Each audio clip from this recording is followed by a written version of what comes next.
Lalaking nagpakasal sa Manika, ipinakilala sa kanyang mga kapapilya, laking gulat ng kanyang mga kaanak sa ginawa niyang magpakasal sa Manika.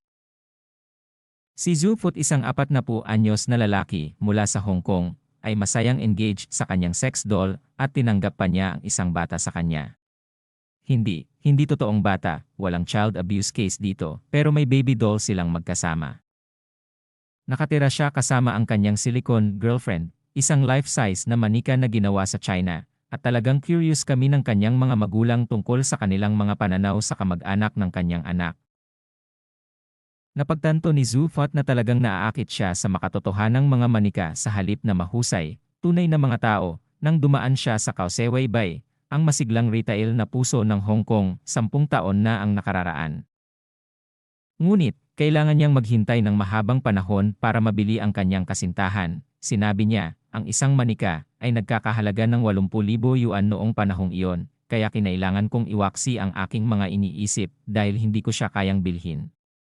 Ngunit noong 2019, nakakita ako ng silicone doll sa internet na ibinebenta at nagkakahalaga ng humigit kumulang 10,000 yuan, kaya ako nag-order na. Ang mag-asawa ay talagang opisyal na engaged noong nakaraang buwan at ang seremonya ay dinaluhan ng kanyang mga kaibigan at pamilya. Nako, maging ang mga langaw sa dingding nang mangyari iyon, hindi ko maisip ang galit na mga mukha ng mga tao nang makita ang kanilang dinadaluhan. Ay para lang sa mga may sayad na tao, kahit ba na ako Zhu Fut, ay tiradurin kita sa noo, para matauhan ka. Ngunit, lumalabas na siya ay isang mabait na tao pagkatapos ng lahat dahil hindi niya kailanman na-violate si Mary at hindi niya sinubukang halikan ito dahil natatakot siya na ang kaasiman ng laway ay maaaring makapinsala sa sensitibong balat ng manika. Anya, I respect Mary and only want her as a companion. I have had human girlfriends before but I am attracted to dolls now, hindi ko ginalaw kilanman. Siya ay ganap na lumipat mula sa mga babaeng tao kay Mary dahil mas madali itong makipag-date dahil ang kanyang mga tunay na kasintahan ay palaging humihiling sa kanya ng isang bagay. Anya, nung magkasama kami ng dati kong girlfriend, lagi siyang nakatitig sa phone niya, pero kay Mary, iba. Magkukonsentrate siya at ibibigay lahat ng atensyon niya sa akin. Kahit na isang manika si Mary, sinisigurado na ibinibili ko siya ng lahat ng kakailanganin ng isang tunay na tao tulad ng telepono o damit, at tila, si Mary ay may isang bungkos ng mga mamahaling damit at sapatos, at mga bikini at bra ay ibili ko na rin si Mary. Wala siyang pakialam kapag pinagtitinginan siya ng mga tao kapag kasama niya ang girlfriend niya. Anya, kung hahanga kayo sa amin ni Mary, bibigyan ko siya ng 1,000. Mula nang umuwi siya at tumira sa akin ng higit sa 1 taon, hindi ito nakaka-stress, palaging kaligayahan. Well, ang damdamin ng pagpapaalam sa mga tao na mag-enjoy sa mga bagay-bagay ay nalalapat dito, at dahil hindi naman talaga siya nananakit ng sinuman, maaari niyang mamuhay ng mapayapa kasama ang kanyang kasamang silikon.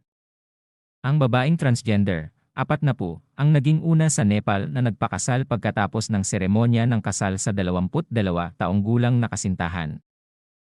Mayroon na namang na-scam dahil si Totoy ay pumatol kay Adan na nagbihis agogo dancer, naku. Isang 40 anyos na transgender na babae at isang 22 anyos na lalaki ang naging unang mag-asawa sa Nepal na formal na ikinasal.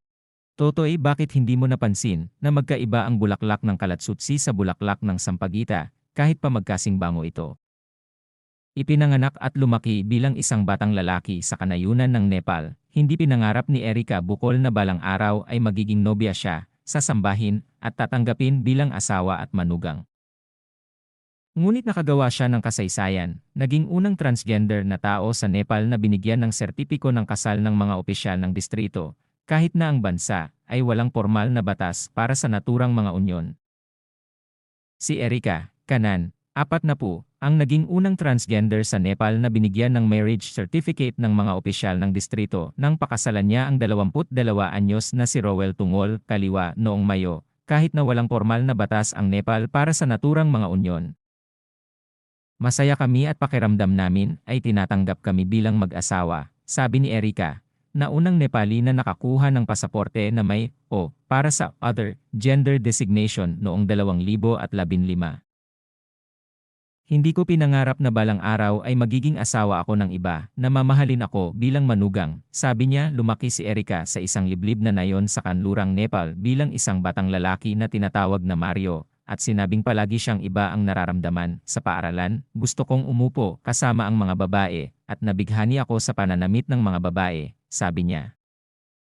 Sa kabila ng kanyang trabaho bilang isang aktivista, hindi na pag-usapan sa loob ng kanyang pamilya ang bagong pagkakakilanlan ni Erica nang umuwi siya kasama ang kanyang bagong asawa, nakasuot ng maikling pulang damit at singsing sa kasal. Ito ang isa sa mga unang pagbisita niya bilang babae. Ngunit ang aking kasal ay naging mas madali. Talagang nakikita nila ako bilang isang babae ngayon, sabi niya. Ang pamilya ni Yogi, na nakatira sa isang nayon na 6 na oras na biyahe ang layo, ay una ring lumalaban sa kasal. Ngunit tinanggap na ng komunidad ang mag-asawa. Napakaganda ng relasyon niya sa pamilya at sa mga tao sa komunidad. Sa tingin namin ay okay na, sabi ng kapitbahay na si Digong Pagong. Ang ideya ng ikatlong kasarian ay napakabago sa mga tao sa paligid. Maraming tao ang hindi nakakaintindi kung ano ang ibig sabihin nito. Ngunit ang kanyang pag-ugali ay mabuti sa lahat, kaya tinatanggap nila siya. Ang ideya ng ikatlong kasarian ay napakabago sa mga tao sa paligid. Maraming tao ang hindi nakakaintindi kung ano ang ibig sabihin nito. Ngunit ang kanyang pag-ugali ay mabuti sa lahat, kaya tinatanggap nila siya. Sa kabila ng mga pagbabago, sinasabi ng ilang aktivista na ang mga miyembro ng LGBT community ay patuloy na nabubuhay sa anino ng lipunan. Isang panukalang batas para gawing legal ang same-sex marriage ay iminungkahi 2 taon na ang nakakaraan, ngunit hindi pa umuunlad, at hindi malinaw kung ano ang legal na katayuan ng kasal ni Erica. Maaari ding harapin ng mag-asawa ang mga alegasyon ng polygamy na illegal sa Nepal. Sinabi ni Erica, mapalad akong maging asawa ng isang tao, ngunit kailangang gawin ng gobyerno ang mga legal na pagbabago para madaling pakasalan ng mga tao ang taong mahal nila. Mga mahal kong taga-subaybay, napanood po ninyo ang 2 mukha ng pag-ibig. Ang una ay umibig sa manika at ginawa niyang asawa. Ang ikalawa, lalaki nagpakababae para lang masunod ang matagal na niyang ninanais na maging babae. Ano paman, kapwa sila nasa maling pag-ibig. Bakit maling pag-ibig? Pareho silang nawala sa hulog, kailangan na nila kapwa, magpatingin sa psychiatrist. Mukha pareho na silang may tama sa utak. Guys, masakit itong sinasabi ko, pero hindi nakakatuwa ang ganitong mga tao. 2 tao lang ang nilalang ng Diyos, lalaki at babae, walang ng third party. Sino ang lumikha sa kanila? Guys, paki-comment na lang para malaman natin ang inyong saloobin. Salamat.